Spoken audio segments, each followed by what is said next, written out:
All right, welcome everyone to the February Citizen Involvement Committee meeting. We will start with our roll call with Barbara. Tony, Ooze. Mark Matheson. Here. Jessica Smith. Here. Dennis Anderson. Here. Amy Wilhite. Here. Joyce Gifford. Here. Jesse Buss. Here. Cameron McCready. Here. Barbara Rankin. Stephen Haberbeck.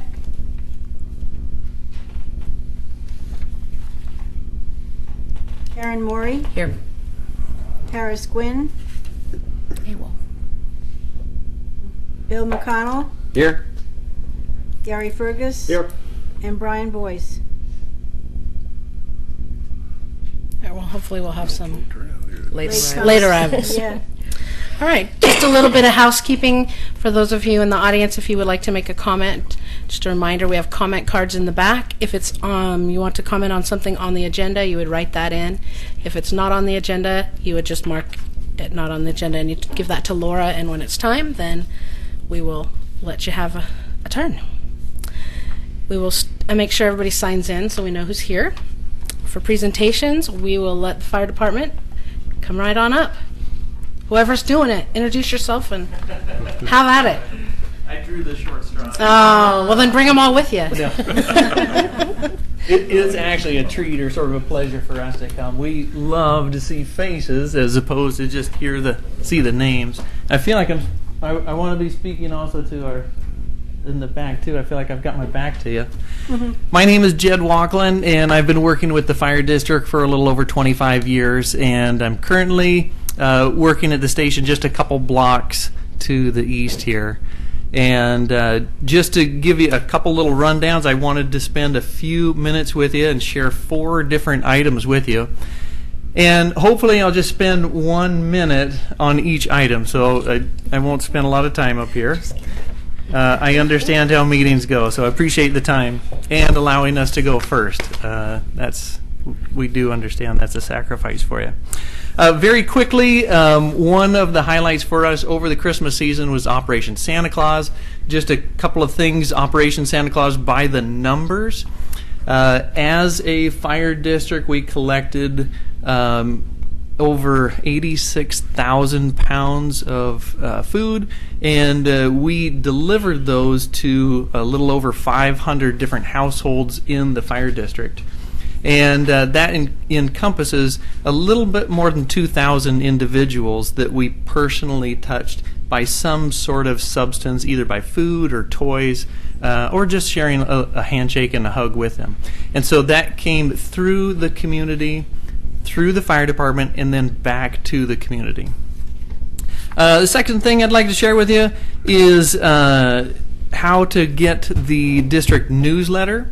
That's something that just has some informational items that are processed through the fire district. That's on monthly, that comes through the fire chief, and then also some different items that go through the fire marshal's office. That can easily be obtained either by going to the one of the fire stations itself or through our website. Look at that. clackamusfire.com. I don't know if you can read it back there. clackamusfire.com.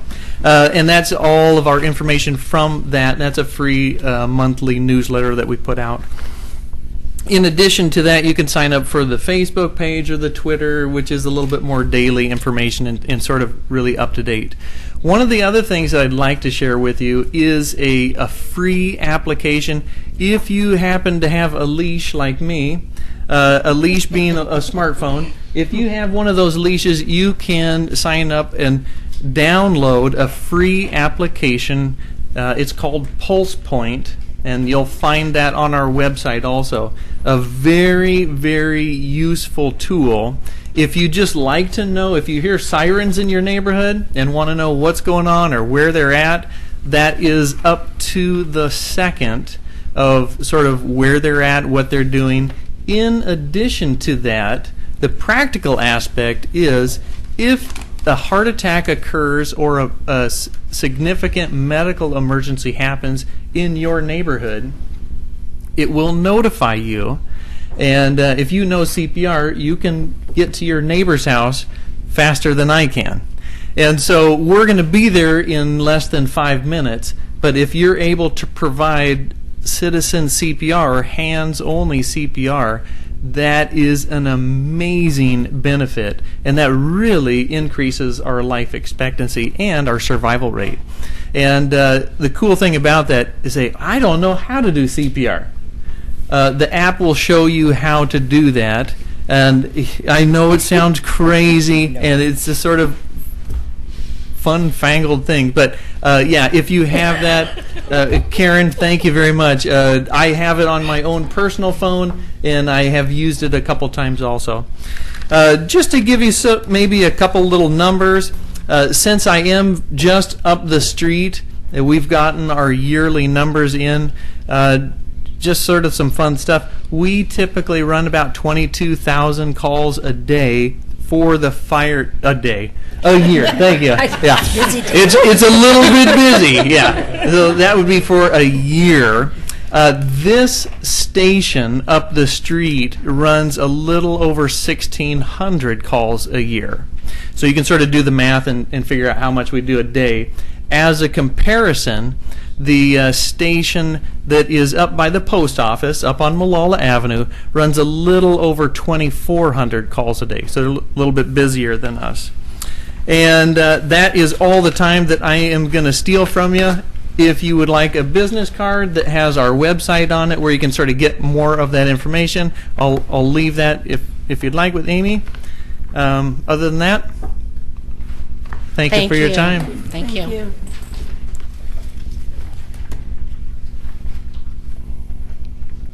Okay, thank you. All right. John, are you going to go out front, or are you going to stay? I agree with that back to the audience thing. I'd rather stay here if you don't All mind. right, not at all. I don't have to have my back to folks, and I And can the make chairs are a lot more comfortable. real eye contact, and the chairs are much more comfortable. Thank you, Brian, for pointing that out. Well, thank you again for giving me some time on your agenda. There's been a fair amount of discussion about the Public Works Operations Plan, and so we're trying to present that to you. I guess I'd extend an invitation. I went to the South End neighborhood last week. Time flies. 2 weeks already? Oh my gosh. So time is flying. And talked a little bit. I talked about a variety of things, but this was one of the topics. And we're just in the process. We didn't have it updated, but we're in the process of updating our who we are and what we do brochure or PowerPoint, so we could go through that. I'd really like to get on the agenda for this topic in particular, but for other topics for Public Works too. So if you've got a neighborhood meeting in the next couple of months, please let me know. I'd love to get on your agenda. So with that, I'll go ahead and get started here. So the Public Works Operations Center, I'm calling it the refinement plan, mostly because we're taking a new look at an old plan. And we're trying to find out how we can better refine that plan to reflect kind of what we've heard over the years. It's been several years. This project actually started before I started. So for the last 12 years, this Public Works Operations Center project has been on the books, and it's had trouble getting much traction. And part of that's because it's a operations center that's in and around a historic neighborhood. So we understand that. So with that, we think we can we've made some changes already with regard to the intent of what we'd like to do on that site, and we're kind of digging in the details of that, and wanted to share a little bit of that with you. I also want to share some of the history information that I've provided to the neighborhood, and some of our site selection, talk a little bit about geotechnical concerns on the site. Some of those things that are kind of the hot button tickets, hot button items for the Public Works Operations Center. So I want to talk a little bit about our adopted plan. We do have an adopted plan that was adopted back in 2010. I want to talk about the site search that we've kind of done over the years. It spans several years. I want to talk about our upper yard. This picture here actually is a picture of what we call the big building. It's on the upper yard, so it's part of our operations facility and has been for several years. And then talk about next steps and answer any questions you might have. So this picture's a little bit small on the screen, but hopefully you can read it. That's to your left is another photo of the upper yard area, and this graphic on the right side is a depiction of what was adopted in that 2010 plan.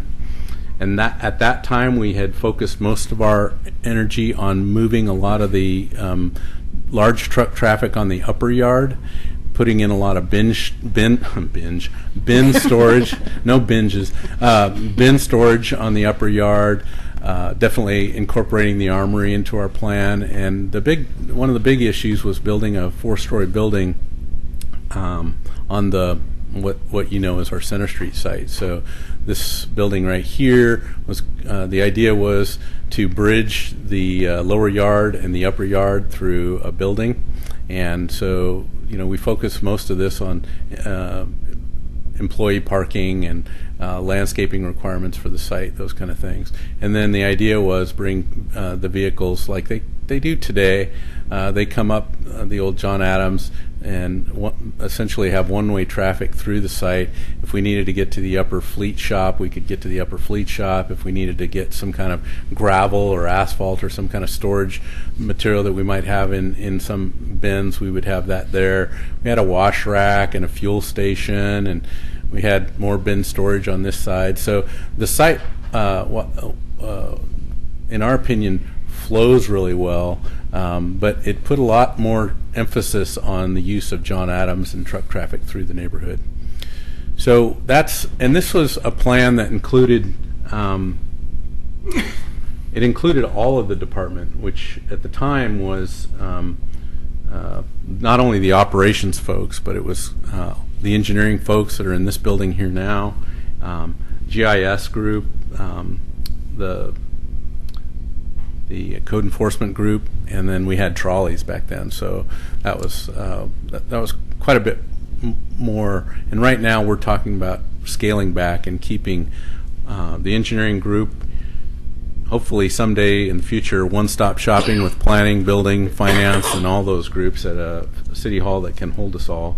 But it's not our intent at this point to move this group or code enforcement, or we don't have the trolleys. So we think there's a scaled back version that'll work pretty well that would make adjustments to this site. The other item that seemed to draw a fair amount of attention was this area over here. There's a grove of oak trees and a rock outcrop that is pretty significant, actually, when you think about removal of that rock outcrop.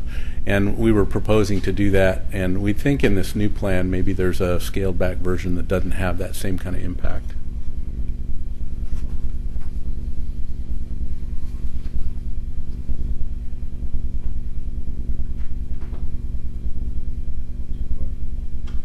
So these are just a couple of pictures of our existing site, the cannery building on the left, which many of you have probably driven by, and then down below is our Public Works Center. There's kind of a couple of buildings that we utilize now that we've acquired over the years that we utilize.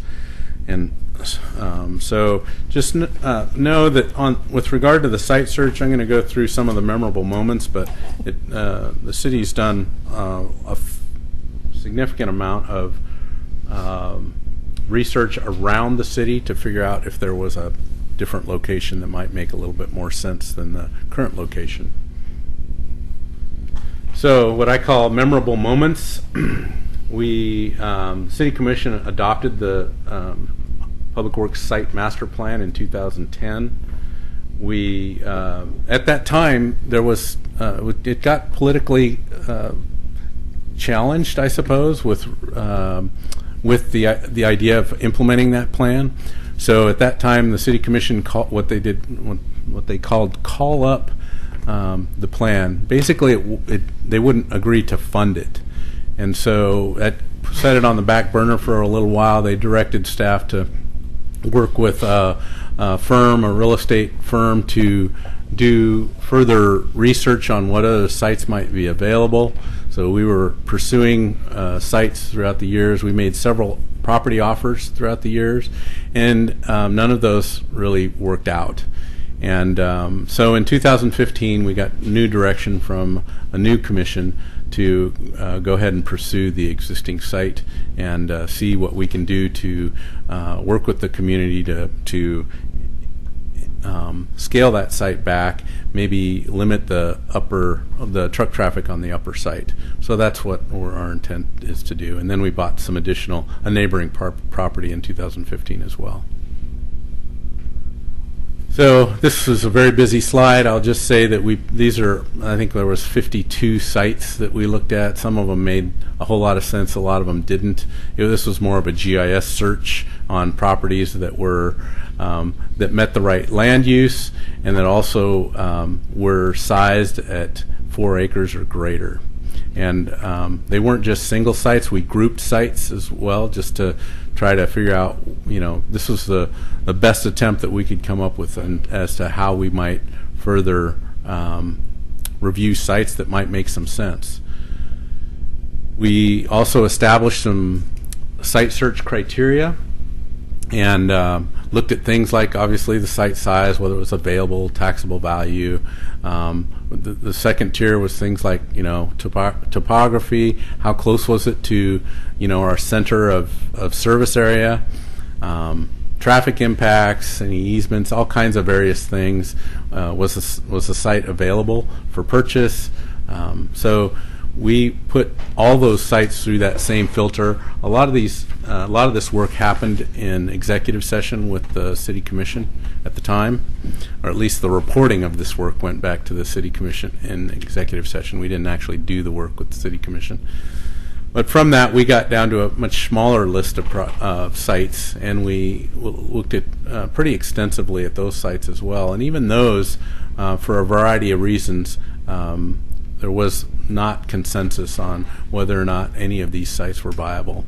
So we were, I would say, working with that and tripping up over that for a couple of years at least, and never did really find another site that we thought would make sense that was also available and within our ability to acquire and pay for. So I guess let me back to that. So out of this came, I think, consensus from the City Commission that we should just go back to look at the existing site and see what we could do to better meet the community's needs on the existing site.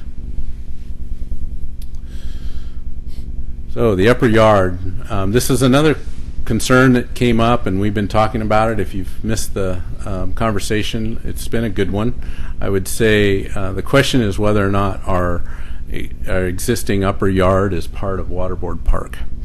And so there's lots of details associated with this, probably more than you wanted to know about. But I wanted to share with you that the city has a charter section that actually designates the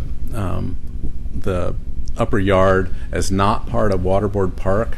So we went through a lot of discussion about that, and in the charter, this is actually a section in the charter. The text that's highlighted in red defines what is part of Waterboard Park, and then the section in the lower section of text on the kind of the lower end of this section 42 describes what is our upper yard.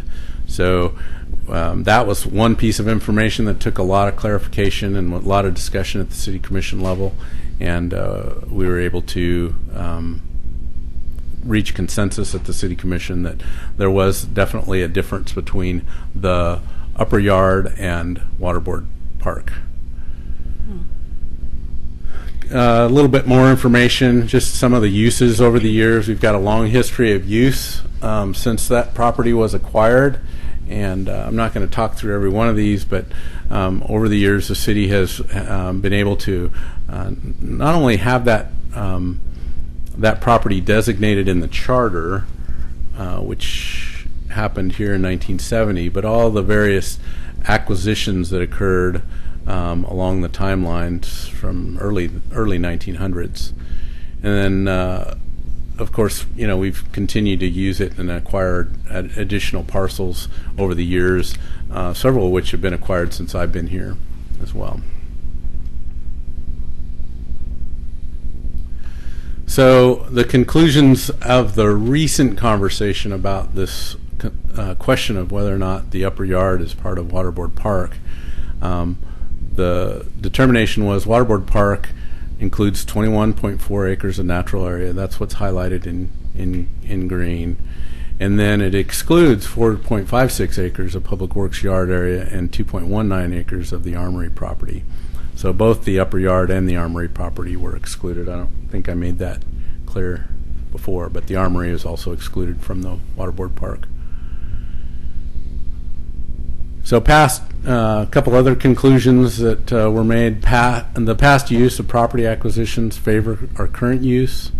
There was a lot of discussion about past master planning, and there still is some discussion about that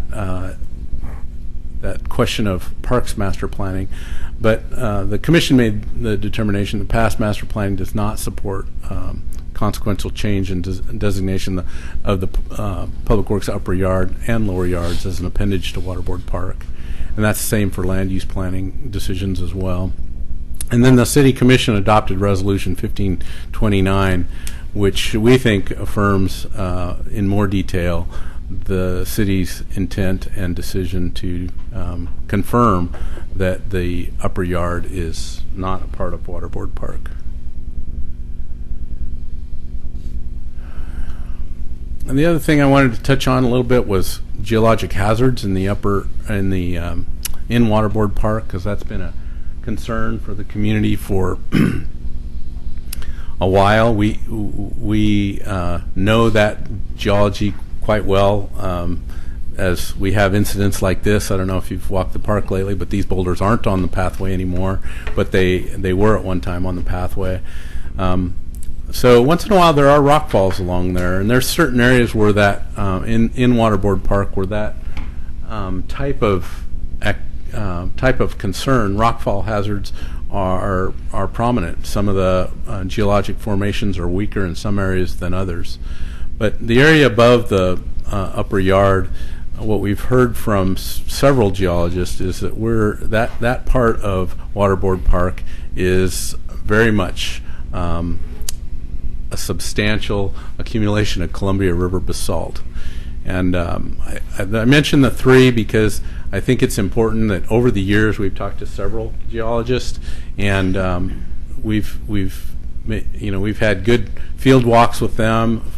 Some of that work has been looking at other sites along the bluff or along the promenade, and or not the promenade, but the promontory area there, and below it too. As many of you know, we've got geologic hazards code in our code. So anytime there's some kind of a development that's proposed along Waterboard Park, most of those properties have to go through a geologic hazards code. So Tim Pfeiffer, for instance, from Foundation Engineering, he's spent a lot of time along that bluff looking at geologic hazards. And really the conclusion that the biggest takeaway that I've had is Scott Burns recently, Scott Burns, many of you may know, he's on TV. He's been on TV a fair amount recently, even with some of the landslide activity that's going on the coast. But he's with Portland State University, and he told me, he says, "Look, John, that site has survived thousands of years worth of violent earthquakes." And he says, you can expect rockfall, kind of like what's shown in this slide right here. But landslide is not a concern. So there may be some rockfall mitigation, but it's really not likely to be like what you might think of in the Newell Canyon, for instance, or Oso, Washington, those kind of landslides. So they're all convinced that the geology of the Waterboard Park is something to be aware of, something to think about, but it's not a catastrophic kind of concern.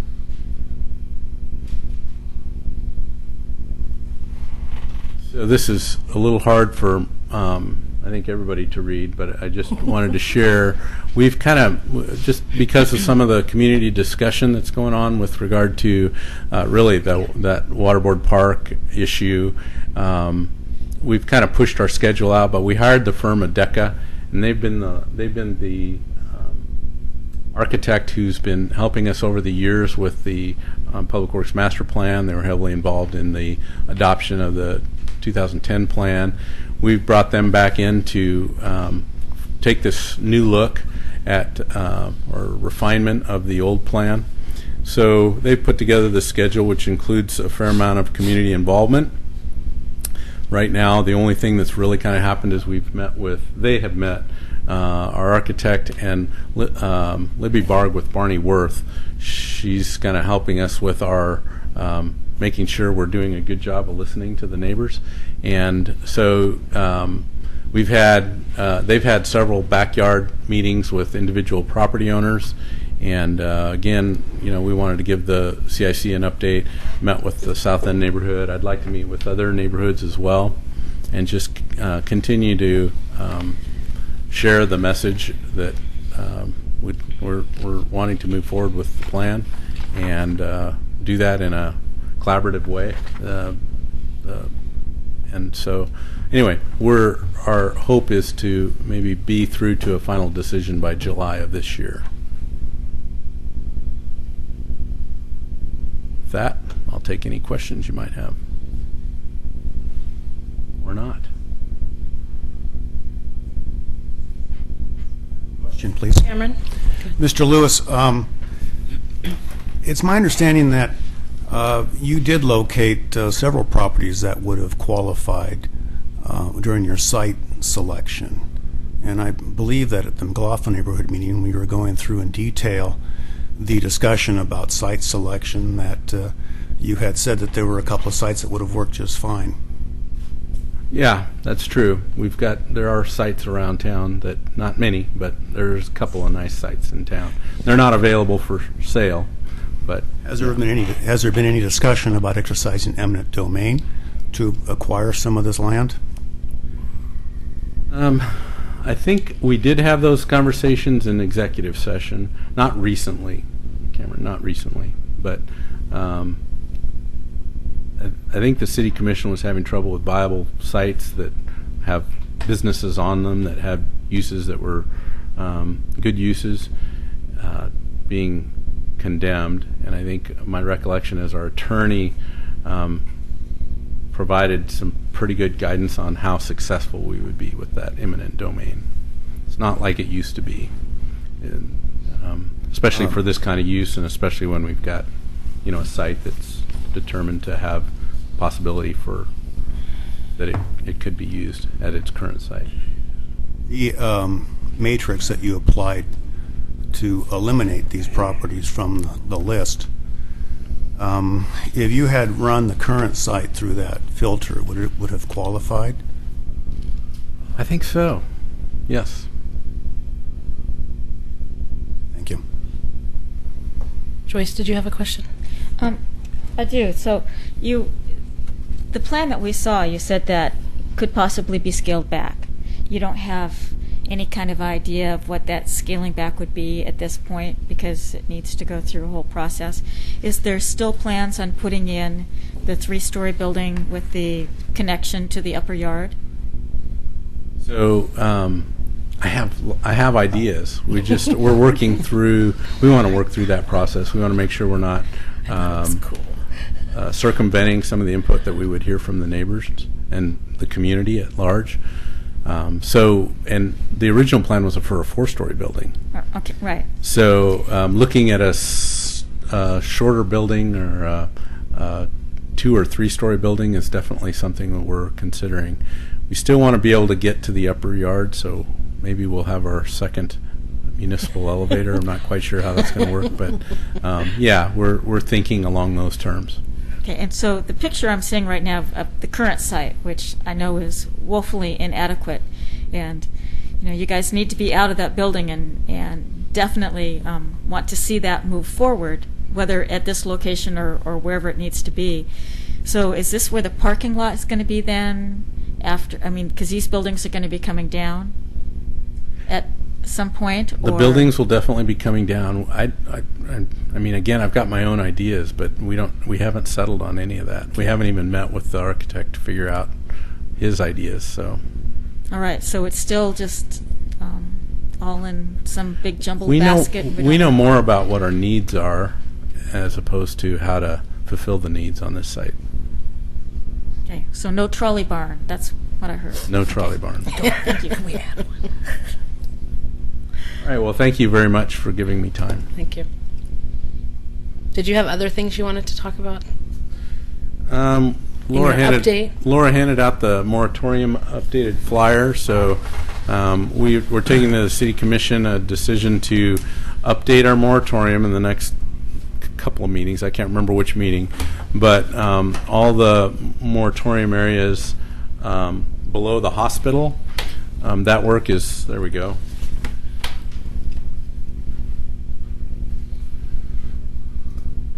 So there were several pipeline projects that needed to happen down in here. Those are all done, with the exception of some final punch list items and paving. But there's no reason why development can't occur in those areas. So if a developer, for instance, came into the building department today, we've already let the building department know that permits can be issued and construction can commence. So that's a pretty big item. And again, the City Commission will officially make that decision at an upcoming meeting, hopefully in February.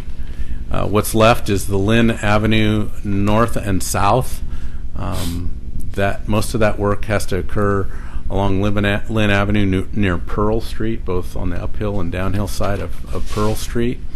And once those pipelines are fixed, we will be able to lift the north and south areas. And the remaining project, as planned, would be the Hazelwood area. So the City Commission just issued the consultant contract for the work on Lynn Avenue. We made that a bigger scope of work because we wanted to include provisions for at least that section of the Lynn Avenue corridor plan, so that if we if the corridor plan suggests we need a wall construction, for instance, to help with some of the widening and the sidewalk desires along Lynn Avenue, we want to make sure the sewer line isn't right under that particular location or something like that. So that's where. So just know that we've put a fair amount of design effort forward, and the surveyors, I saw them out there last week, so that should be. Yeah, are they out today? Yeah. So that's moving along at a pretty good scale as well. So that's, I think that's it. I can talk about other things if you've got questions, but. Cameron? Back to the master plan. You had mentioned the one-way street going up into the upper yard. Has that plan changed? Are you going to be sending the trucks down John Adams?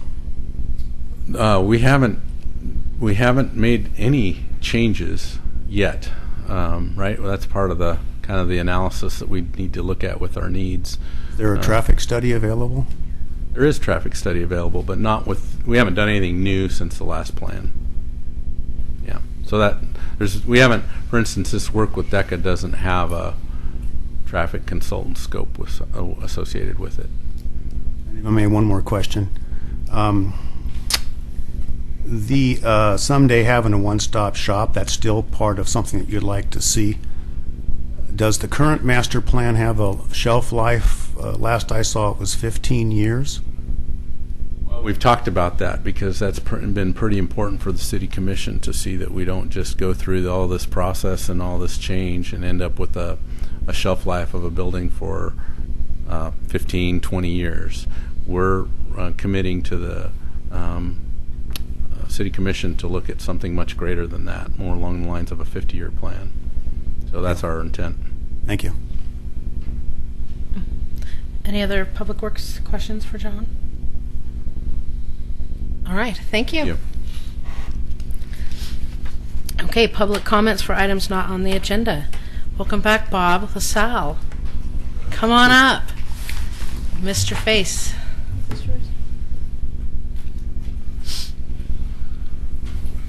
Hello, my name is Bob LaSalle. I live in Oregon City. I'm the chair of the Park Place Neighborhood Association and chair of the Traffic Advisory Committee. And I wasn't going to speak tonight, but I found out John wasn't going to mention something, so I want to bring up the tax safety and distracted driver campaign that we're putting together. It's coming together slowly, but we want to address the safety speeding issues in the neighborhoods and also the distracted driving issues, which is that now, John, the number one issue in the state or is the nation, or do you know? Distracted driving is the number one issue, driver issue in across nationwide. Okay, so I wasn't sure about that figure. Anyway, we want to do what we can to help, so we're organizing a campaign, and it includes such items as stickers on garbage cans that can be attached to the garbage cans, reminding people that safe driving, follow the speed limits, those sort of images that we want to get out there. Now, little things in the background that'll slow you up on stuff like this is those stickers that the garbage company is very willing to be put on their garbage cans have to be of such a material, and the adhesive has to be of such a material that when they bring their garbage cans in to clean them up, it has to be able to be easily steamed off of there. And so, a little unknown stumbling block comes along.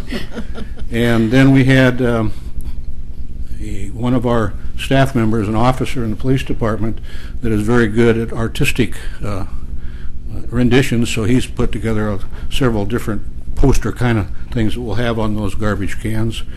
And then Lisa Oreskovich, who is one of our staff helpers on the TAC, has put together a really nice little brochure that we'll be handing out at neighborhood meetings and maybe to the school or any place that wants to listen to us.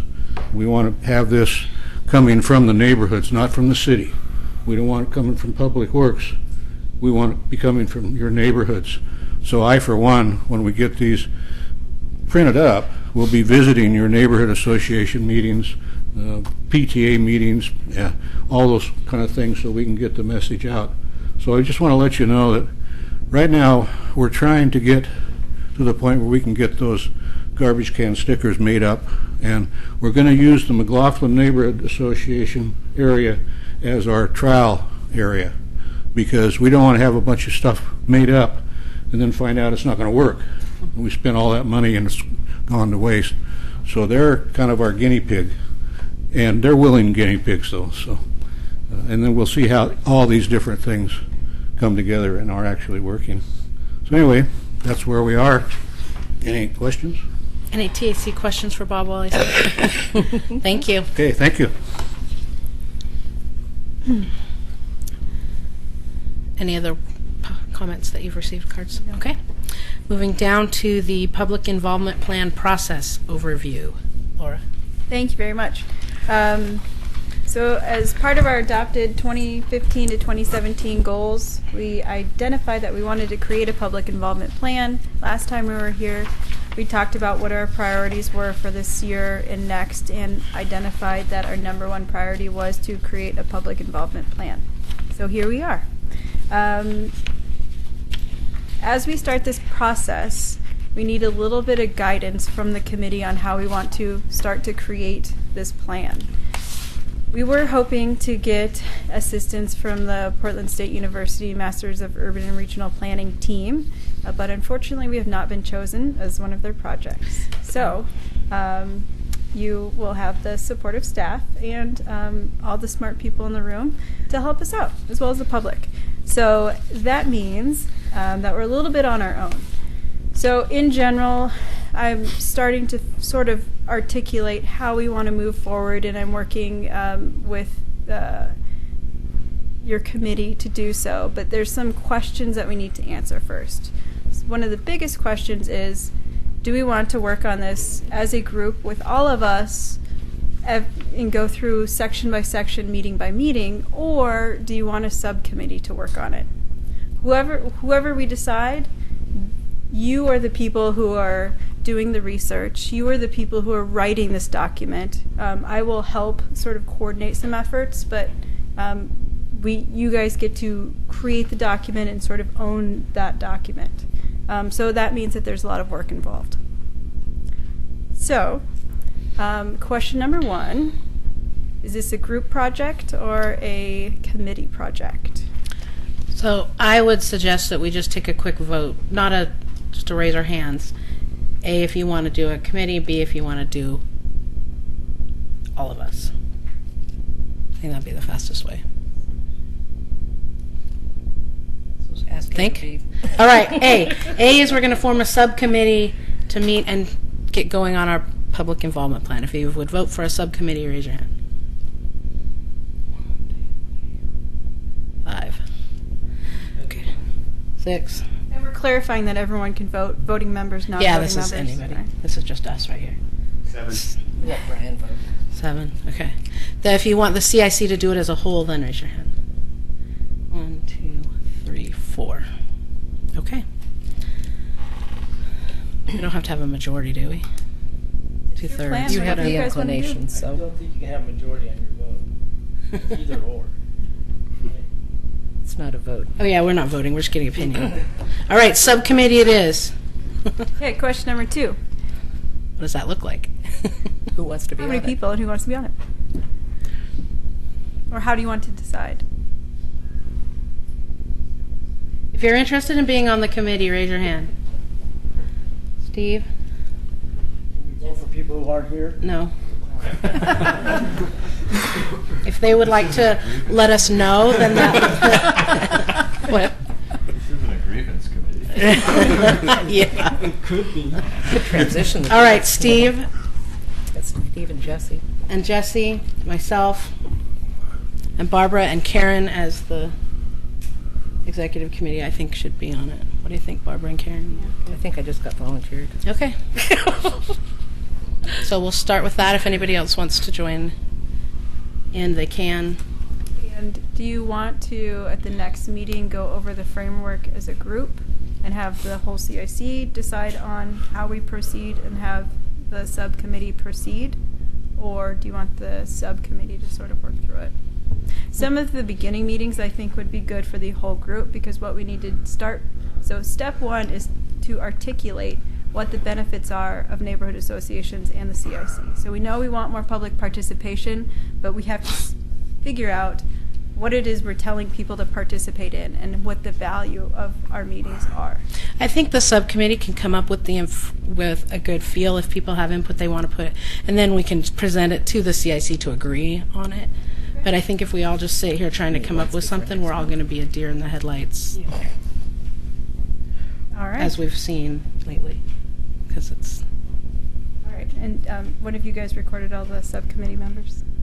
yep. I did not? Got it right, Karen? Yeah. All right. Well, that's all I have for that. More to Okay. come. That was Talking about public involvement, I don't know how many of you also received the email from Chris Wadsworth, Save the Date. The first Tuesday in August is National Night Out. And remember, as part of our goals, we agreed that we would all attend at least one community event to help awareness for neighborhood associations and CIC. So at this point in time, the first Tuesday in August, and then most likely there'll be the safety fair again in September. But don't wait until then to look at your calendars, because I know the summer comes up really fast. So we'll be first Tuesday in August. Look for that. We'll be asking who's going to be able to come. Okay, approval of the minutes. Did anyone have any changes that they needed to bring on the minutes? All right, all in favor of approving the minutes, raise your hand. Okay. Any opposed? All right. That was everyone except for Cameron. Right, but it's not official voting. Oh. We're not really voting. Remember, we just approved Yeah. them. Okay, sit there. We agreed to that. We're making good time. I need to know when I can and cannot vote. We'll let, it's not, yeah. Okay. If I say it's an And official tell me, vote, and tell I'll me tell you what no. to vote for. When he lets you. Okay. Yeah, you'll know because there'll be a motion of a something, and then somebody will second it, and then we'll have that's an official vote. Thank you. If I just call for a vote. Sorry, I need to use a different word, huh? Consensus, or, I don't know. We're coming up with something. All right, neighborhood roundtable. There's no one to start over there, so we'll just start over here with Steve. How's Park Place? Grab the microphone. Grab the microphone. Chair left. Oh, yeah. Oh, no, it didn't. Well, there is a lot going on. I think Barbara's going to get one. Yes. All right. Jessica? All right, Kenema, we had our steering committee meeting, and then we also met with Kelly Reed for the McLaughlin to Kenema the Trail Master Plan. And there's a grant that they were asking for our support for the grant, which is basically to hire a trail consultant. And our steering committee got together and decided we would give our support, but limited, not full community support, but the committee supporting the grant as participants in the support of the trail.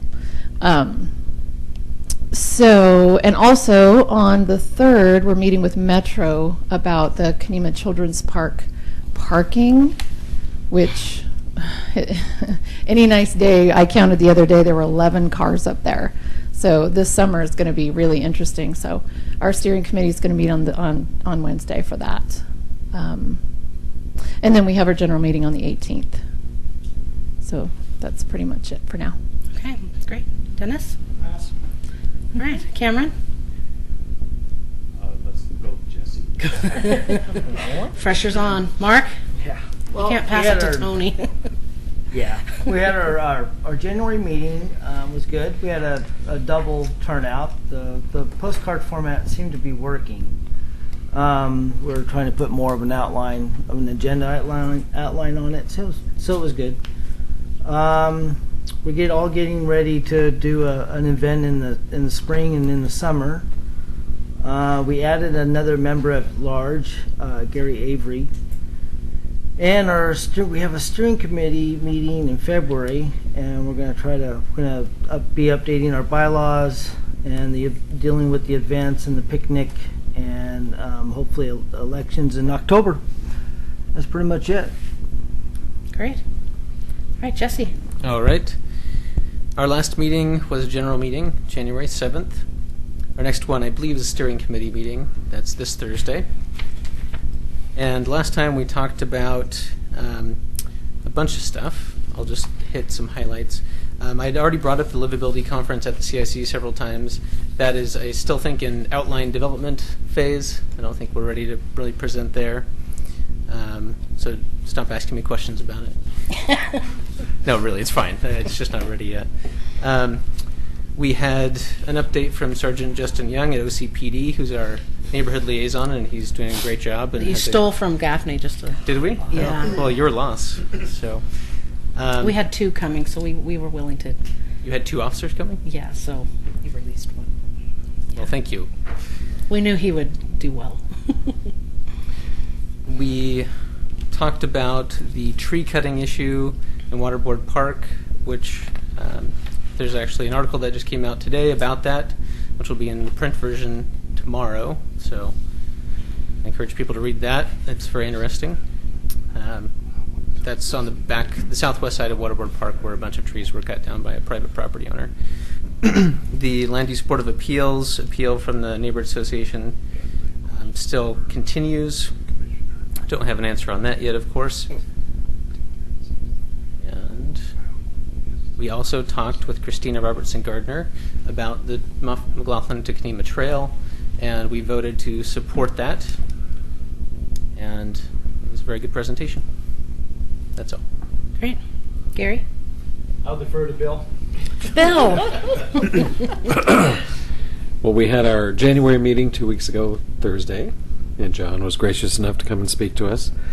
The attendance was surprisingly low. Normally we have a core group of about 13 to 15 people there, and this time we had invited the Westling Grove, excuse me, the Hazel Farm Westling Grove Neighborhood Association tour the meeting as well, and I'm not sure whether postcards didn't go out to them by mistake or something, or they just weren't interested. But there were nobody from that neck of the woods showed up at the meeting, so we were disappointed with the attendance. But we had a great program, good update on the whole parks situation with Chapin Park and the flagpole, which will not be happening because the flagpole that was donated was not of sufficient structural integrity to be able to be used in a public park in a public setting like that. So our next meeting is in March, and Kelly Reed's lined up to come and talk to us, and we'll take it from there. Okay. Great. Karen? In the absence of Harris, I can't pass to anybody. Our steering committee meeting is February 17th. We'll be coming up with our agenda for our next meeting, March 17th, but I'm assuming John better mark his calendar because we'll be inviting him, I guess. And nothing particularly going on. We're certainly looking forward to the end of the moratorium in our neighborhood. And that's about it. Come join us March 17th at the Presbyterian Church if you'd like to get in your one visit your neighbor meeting, except for Kenema, we're the same night, which I regret. Right. If anyone else invites John, would you let me know? Because our Gaffney Lane meeting has already happened. It won't be happening until the end of April. So if there's a neighborhood meeting that's going to be having John, I would like to let my members know, for those that want to come. So we had our Gaffney Lane meeting on Thursday, and we had about 25 people plus our presenters there. So every meeting we're increasing. We were really excited for the show. It was a great show of people. They came because of our postcards, so I was excited to see that. And they said, because everything was so interesting, well, we didn't have a development. So that was fascinating, that people thought that I picked good things. So that's exciting. We had pickleball. That's fun. If you want to have the pickleball people come. Thank you, Joyce, for giving me that. I sat down with Wyatt and Marcy in the finance department and got a little bit of Utility Bill 101, and we talked about that. I shared what I had learned with our members because everyone has a question of what, on the back of the water bill, it does a good job of telling you kind of what it is, but it doesn't explain that maybe that whole rate is what goes to the South Fork or whatever. There's no markup, and those kinds of questions keep coming up. So we were able to answer those. That was a great information. We had Chris Wadsworth was there as our liaison was out on medical leave. We had Kelly Reed there talking about developments around the city. She was great. She had done a little presentation. She'll sharing what was happening. Not just, I asked her to bring the updates of what in our area, what things people. We've had visitors come to our neighborhood, and then you just don't really hear anything after that. So she let us know what things had dropped off the plate or what was still going on. And then we had BCT come and talk about what is new with BCT, which reminds me, I have some little magnets if anyone's interested. I was asked to bring them back. They're the Blazers schedule, and so I have some extra ones. If anybody wants one here tonight, they can have one before I take them back to BCT. And one thing that I did that really helped is I brought my little karaoke machine, and so we had a microphone with a speaker so that it was louder. And we hold our meetings in a retirement center, and so we have a few people that come from the retirement center itself, but they had kind of gone away because they couldn't hear. And then we also just have some of our city residents that come that we're having a hard time hearing. So, and we can be loud if you have a hearing problem. So that really helped to have a microphone and it was just my little karaoke one. So I'm sure that anybody has something better they could use. I would highly suggest that if that's something that you have access to, because a number of citizens talked about how nice it was just to be able to hear a little bit better. And we, as the Gaffney Lane neighborhood, will be going to the TAC this month. We have some concerns that we're going to be bringing up to them. So it was exciting that hopefully the members that said they'll come with me will come, but otherwise I'll be there. Barbara. We're in Park Place neighborhood, and we had a steering committee meeting on January 18th. We have 8 members on our steering committee, so we're pretty busy. We have several committees, subcommittees, and some of them are not active right now, but the active ones are Steve and Linda Van Haverbeck, who participated in the Lions Site Clinic, and they helped at 4 schools, or probably 4 schools altogether, right? Linda brought us up to date on the library, which is ready to be completed in June, and a grand opening in October. They're still going through a fundraising effort. And in the round table, we still have the issue with the property on Forsyth that backs up to Oregon City and the new development going in there on Ames Street. And it's still flooding. We're still not getting, excuse me, we're not getting any responses from the city or the county. She isn't, Shirley. I emailed her today, and she said she's still not hearing from anybody. So I don't know what to say. We'll have a meeting. I can give an update on that one. Okay. We will have another Park Place meeting, an unscheduled one, or, well, now it's scheduled, for February 8th, next Monday, at the Alliance Charter Academy, to see what we can do to get this moving, or get some kind of plan, because this person's lived there for 28 years and now her basement's flooded all the time. So that's about it. Oh, we'll have a general meeting on February 28th, right? Yeah. I want to remind them that the February 8th meeting is a special start at 6:30. Oh, special start at 6:30. Okay. I need to know that too. Okay. Okay, well, Joyce. Hillendale Neighborhood had their meeting on January 5th, and it was fun because we had pickleball.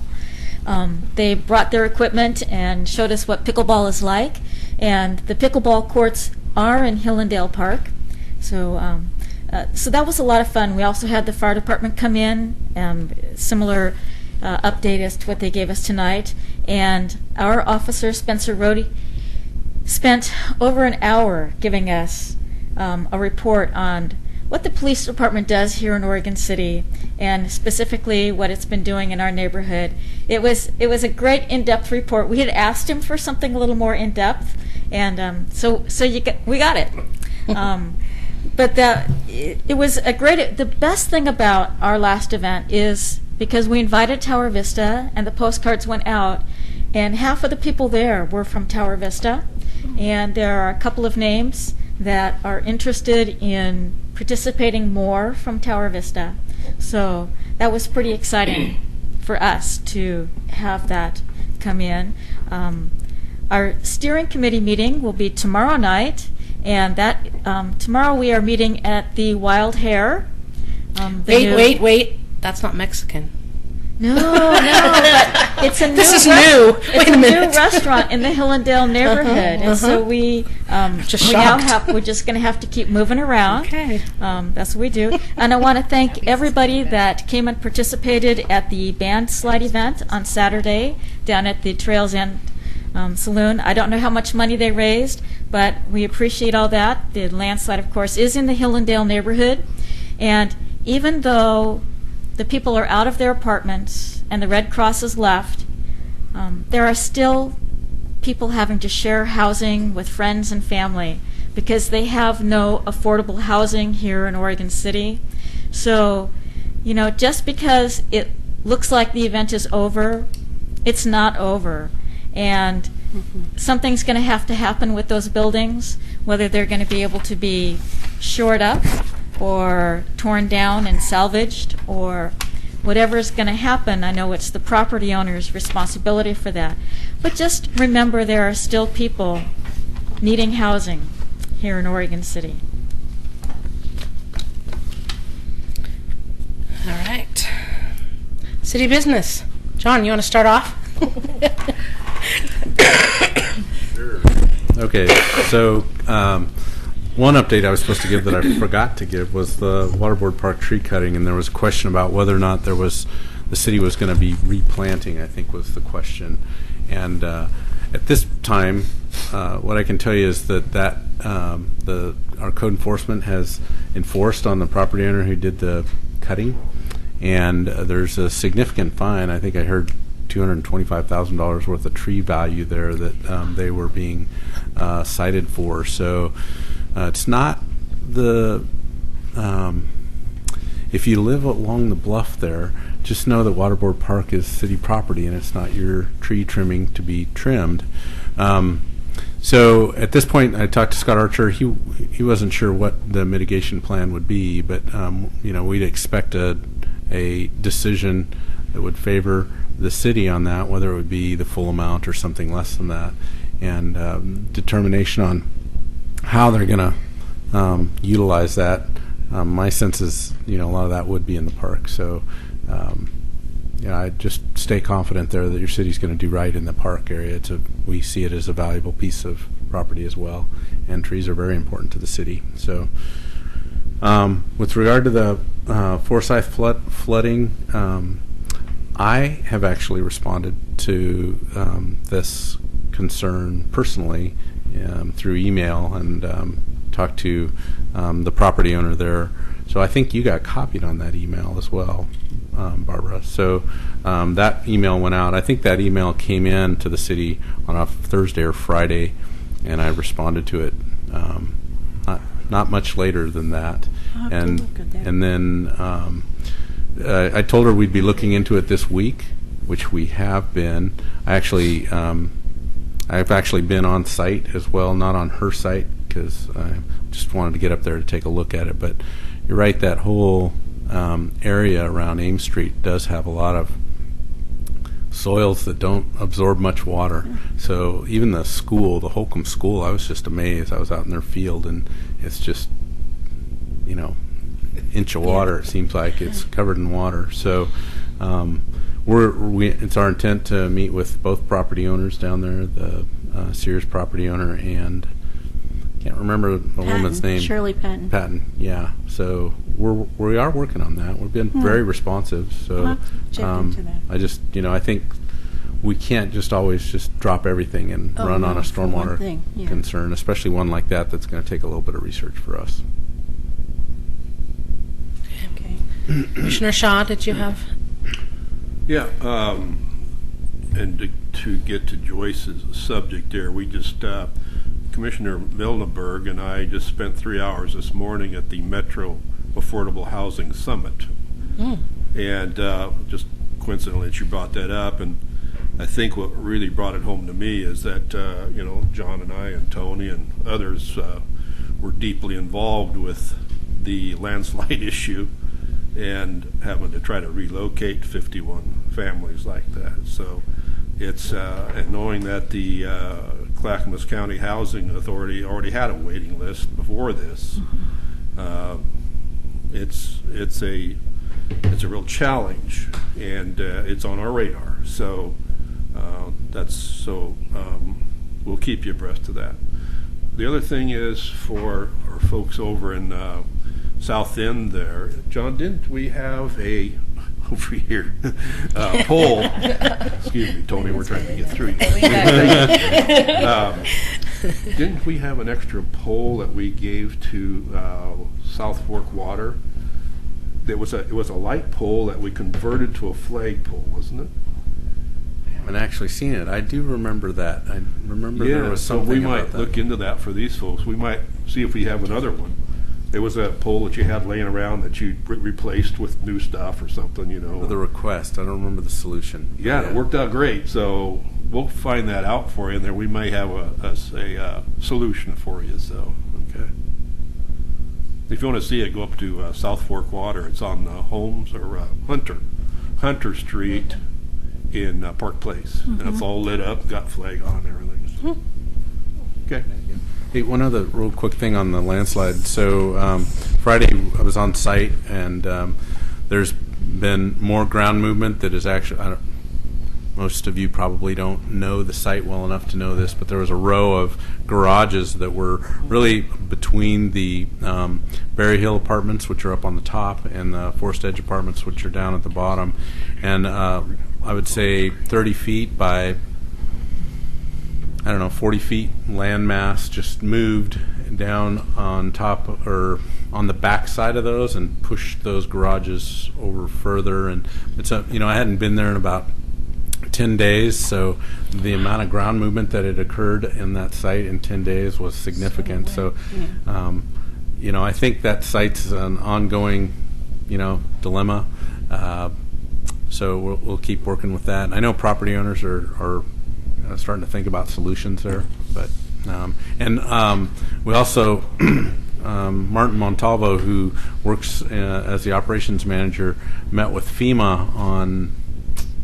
It's probably, I'm losing track of my time, but it's probably been 10 days ago now that FEMA was in town, and they went and looked at that site, and there's a question whether or not FEMA would fund private remediation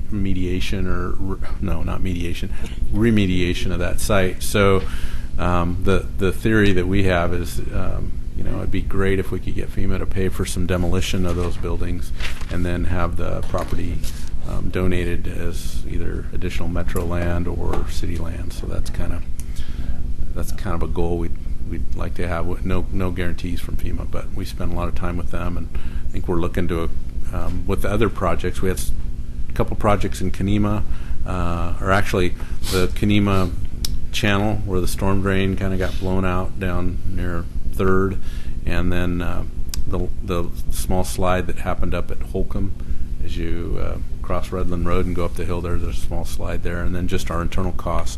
I think it was, I want to say $160,000 worth of ask that we had of FEMA, and combined with all the counties' ask, we're hoping to see reimbursement for that. So, that's interesting. Tony. Oh, Barbara has questions. I'm sorry. What's going to happen with that Holcomb slide? Do you have any? We don't have a design in place right now. We know we need to, armor that and do something different with that. But it'll be. Is that your problem or their problem? It's in the right of way. So it's our problem. Wow. Cool. All right, now we're back to you, Tony. Sorry. Thanks. Just an update. Most of you are well aware of the work that we've been doing on Willamette Falls Legacy Project. The Partners Group met last Friday, and so that's made up of 2 electeds and the CEO from each of the public agencies that are involved in the project. And so you may recall when we went through the visioning document, we identified about $60 to $80 million of investment for public open space and access ways. Not all of which was going to be public funds. So we've been able to raise about just under $19.5 million for the first phase of the Riverwalk. And so we've set a fundraising goal of $5.5 million of additional funds to raise for the construction of the Phase 1 project of the Riverwalk. So when we signed a contract with Snøhetta to be the lead architect and designer for the Riverwalk. They'll be accompanied by Dialogue and Mayor Reed in that project. And so, as you can imagine, so what they're going to do is take the beginning of the public process and identify and come up with a conceptual design for the entire Riverwalk, essentially from 99E through the site out to the falls, and then working with the property owner, because you can imagine, while we have a 120-foot easement along the river, there will be spots where we don't need 120 feet. And there'll be spots where maybe we identified where we need it to be a little bit bigger. And so really trying to go through that initial conceptual drawings and design for the entire project. And then out of that process, we'll identify what the Phase 1 Riverwalk is. And essentially, it's going to be a $25 million project. So we hope to have through the public process and adoption in about 18 months, and then we would start the construction drawings, permitting that we would need to get through for the construction of that. As you may recall, we originally went to the legislature and we received $5 million For the project, that included a requirement for a significant match, which we were able to do. I can't believe it's going on 5 years this February. So I believe it was last summer. We were back in front of the legislature and we received another $7.5 million. And so when I talked a little bit about we need to raise another $5.5 million, we do need to come up with another match for that $7.5 million from the state. So we are setting that goal to raise those funds. Mr. Buss could probably talk a little bit about, they've been working on a Friends group. I believe we had over 80 applications to be on the board of the Friends group to fill 15 positions or so. So it was great to see quite a bit of involvement and wanting to be involved in the project still.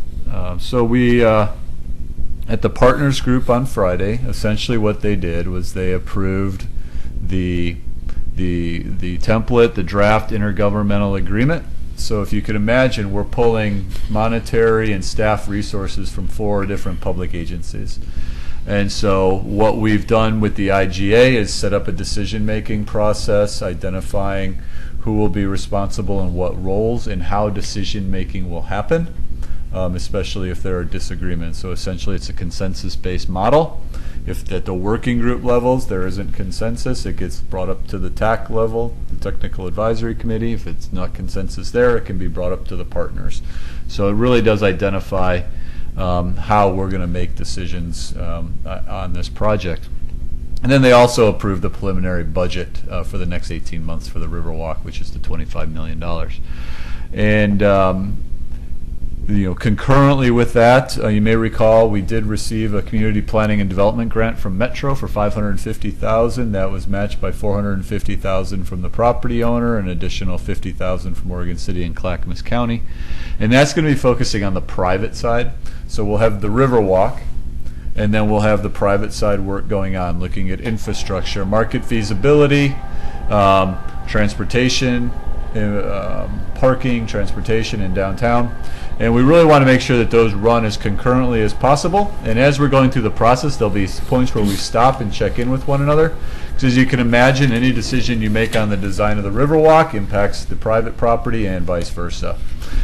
So hopefully we'll get all this rolling here in the next month and a half or 2 months. So we are expecting a robust public project as we head with the visioning process, and just excited to get going again.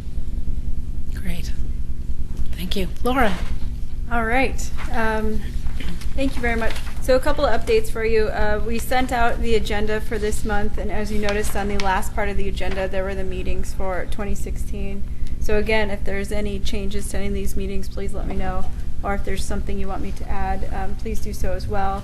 Were you guys all happy with this format, the contact information? So it was a little bit more than we used to put on there? All right. Great. And then as another update, Chair Will Hite and I traveled down to Salem and met with the City of Salem a couple of weeks ago now. They have something similar to neighborhood associations and some group that coordinates those neighborhood associations. Did you want to talk about it, or do you want me to? Go ahead. All right. I'll jump in if I need to.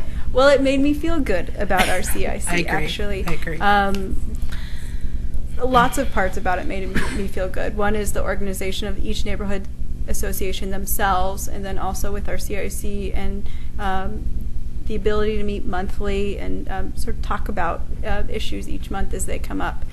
The other thing that actually made me smile was that City of Salem, much bigger city than us, they had like $1,200 dedicated towards this effort, and we have $25,000 within a 2-year budget period. So yes, for us.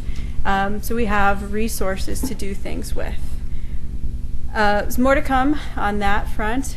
So as staff, we've been contacting other cities and other neighborhood associations from other jurisdictions to try and get a sense of things that we could do better. So we're trying to meet with other places to figure out how do they do public involvement. Unfortunately, a lot of places don't do great public involvement. A lot of places don't have neighborhood associations or CICs. So sort of narrowing down the cities that have both is very, very small. We've had lots of conversations with City of Corvallis as well. And it makes me very proud to be part of Oregon City. So it's nice to have good people who are dedicated to public involvement, and then also on the city front, dedication on our end as well to get the information out.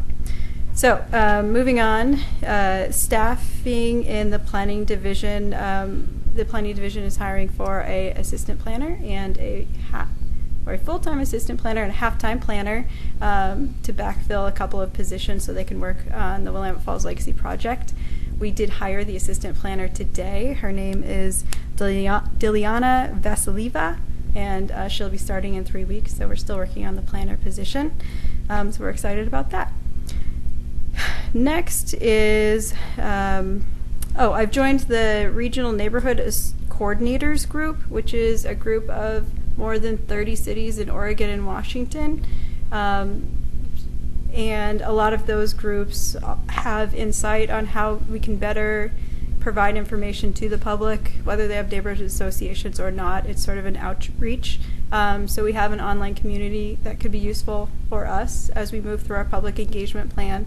But then also, if we have any other questions, you want to know what anybody else does, let me know and I can put that out there. Update with the library is that they are still on time and on budget.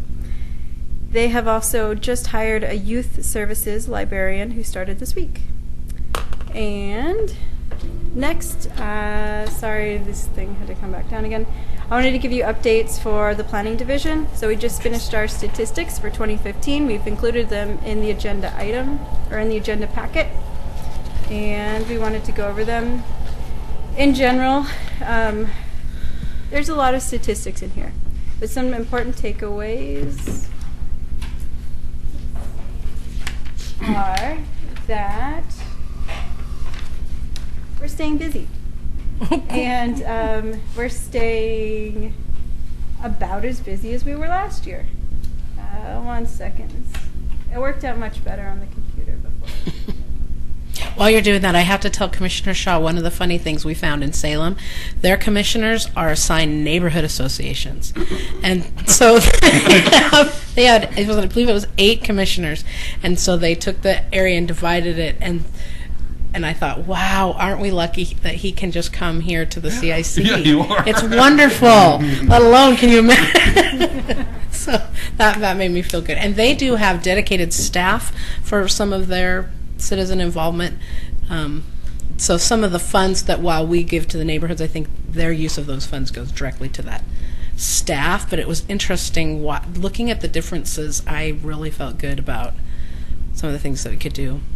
One thing that made me proud is that we have these CIC meetings in an open forum where the public can talk to us directly. So if I'm a member of the public, I can identify my praise or concern to the neighborhood association who can move it forward, or you can just come and talk to us directly, or a commissioner directly, city manager directly. And there, if they had neighborhood associations, but this meeting had a group of 5 people, and it was in a closed doors. So we try to be very transparent here, and it seems to work out much better. That system sort of leaves them wanting more as far as communication back and forth between the two. So we really do want to hear from you, and we're here to show it. All right, so Yeah, it's a correction. I believe we're meeting Park Place on the 29th because of the President's holiday. Is that correct, Steve? So the 20th. Probably the 3rd. Normally, but I don't think it is. And I think we're on the 4th. We're on the 4th in February. That is the 29th. 1, 2, 3. Oh, wait, the 4th is the 22nd. The 5th is the 29th. Oh, is there? Leap year. Oh. President's Day. President's Day Is the 15th, Monday the 15th? Yeah, the 15th would be the normal schedule, but it's the 22nd. Okay. So the 22nd So this is correct. Okay, But sorry. it's just a different. Thank you for double checking. I really Yeah. appreciate that. All right, so in the planning division, here is a graph of how many lots people submit. So people will submit to us applications for various things, subdivisions, partitions, used to be PUDs, but you don't have to worry about those anymore. And this is what we've seen. So in general, we're sort of similar to what we were last year. says 175 applications. Those applications take some time to go through the process, so that's when we'll see them. You might see them at your neighborhood association meeting. Planning will do a staff report, and then it takes quite a bit of time for them to install public improvements and get to them to the place where they can plat the land division and build the houses. So sort of an early look of what's to come. The next step, so there's a lot of charts and graphics. I just want to hit a couple of highlights for you. This is dwelling units finaled in Oregon City, which is a fancy way of saying how many new homes have there been. There's the green number is multifamily, the gray number is single family, so unfortunately we haven't seen a lot of multifamily new, although we are starting to see them go through the application process, and there's been some approvals for some lately. But they didn't make it into the final part of 2015. So we had 139 new homes in the city last year, as compared to 75 new homes the year before. You can sort of see the flow. We were pretty busy in 2012. So these were finaled building permits? Finaled. Oh, so these are when Occupancy, or is this? I switched ahead. So these are when the building department tells them it's okay to start building, and then I was just looking at the colors and I didn't spook. So these are completed homes. So 109 completed homes. So then families can move in and they can move forward. So you'll start to see the lots applied for, and then issued permits, and then completed homes as you go through the years. It sort of cycles through. And then the last one I wanted to take a look at is this graph, which I don't expect anyone to read, but it gives you a general sense of how many applications we're processing in the planning division. So in 2005, 2006, you can see we were pretty busy, and you can see the graph is sort of charting back up for 2014 and 2015 as well. As always, we post all of our land use applications on our website, and you're welcome to take a look and provide comment on whatever it is that we're reviewing. Or stop by our office and give us a chat as well. That's quite the alphabet soup at the bottom. I have no idea what you're telling me here. Chart. We're getting busier. Just look at the pretty We got less busy. Showing the trend. 2009 less busy. So, Laura has these bottles of colored Sand. Exactly. That's what I'm thinking. So we're starting to see more land division applications. We're starting to see a bit more commercial activity, and then from that, you'll start to see more homes in the following years. Yeah. It's a very pretty graph. I'm curious about, I don't need to know all the rest, but from 2009 through now, up near the top is that lighter green that doesn't seem to exist prior to 2009. Street trees. Street trees. Those are trees. Okay. We issue permits. They're free. We issue permits for street trees. We didn't used to interesting. issue. We just sort of signed off on them. And the big dark orange, that's pretty prominent. Sign permits. Although it's 2015. You would expect more there to be at the end of 2015. We had a bit of an uptick. Maybe they were slow catching up.